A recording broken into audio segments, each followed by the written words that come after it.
Hi guys, मी आदिती आठवले आणि तुमचं माझ्या नवीन मराठी चॅनलमध्ये खूप खूप स्वागत आहे. खूप दिवसांपासून मी असा विचार करत होते की मराठीमध्ये कॉन्टेंट टाकावा, कारण ती माझी मातृभाषा आहे. सो त्यात एक आपलेपणा येतो आणि एक्सप्लेन करणं खूप इझी होऊन जातं आणि बोलायला पण फार मजा येते. सो मी असाच फॅशन, ब्युटी, लाईफस्टाईलवर कॉन्टेंट टाकणार आहे. फॅशन, ब्युटी, लाईफस्टाईल, ट्रॅव्हल, ते सगळंच सेम मी या चॅनलवरती टाकणार आहे, जे मी माझ्या फर्स्ट चॅनलवरती टाकायचे, ज्याच्यात मी इंग्लिशमध्ये व्हिडिओज बनवायचे, म्हणजेच हिंदी आणि इंग्लिशमध्ये व्हिडिओज बनवायचे. तसेच त्याच प्रकारचे सेम टाईप ऑफ कॉन्टेंट मी या पण चॅनलवरती टाकणार आहे.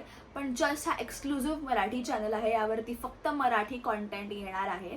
So I am really excited की मी या चॅनलवर व्हिडिओज टाकू. सो मी माझा पहिला व्हिडिओ खूप खूप लवकर टाकण्याचा प्रयत्न करणार आहे. So please like this video, subscribe करा या चॅनलला आणि बेल आयकन प्रेस करा, सो दॅट फर्स्ट व्हिडिओ आला की लगेच तुम्हाला नोटिफिकेशन मिळेल. आणि मी हा प्रयत्न करणार आहे की माझ्या पहिल्या चॅनलवरचा कॉन्टेंट आणि या मराठी चॅनलवरचा कॉन्टेंट वेगळा असावा. सेम कॉन्टेंट टाकणार नाही मी, असं खूप प्रयत्न करणार आहे. सो या तुम्हाला दोन्ही चॅनलवरती खूप वेगळे कॉन्टेंट बघायला मिळतील आणि it is definitely going to be helpful for you. So जर तुम्हाला आवडेल मराठीत व्हिडिओज बघायला, जर तुम्ही महाराष्ट्रीयन असाल तर तुम्हाला डेफिनेटली आवडेलच. सो मी तुम्हाला सांगते, जर तुम्ही महाराष्ट्रीयन असाल तर तुम्ही डेफिनेटली एन्जॉय करणार आहात या चॅनलवरचा कॉन्टेंट. सो आत्ताच जा आणि सबस्क्राईब करा आणि या मी माझा फर्स्ट व्हिडिओ लवकरच टाकीन. So wait for it. So या भेटूया मला फर्स्ट व्हिडिओमध्ये. Bye bye, take care.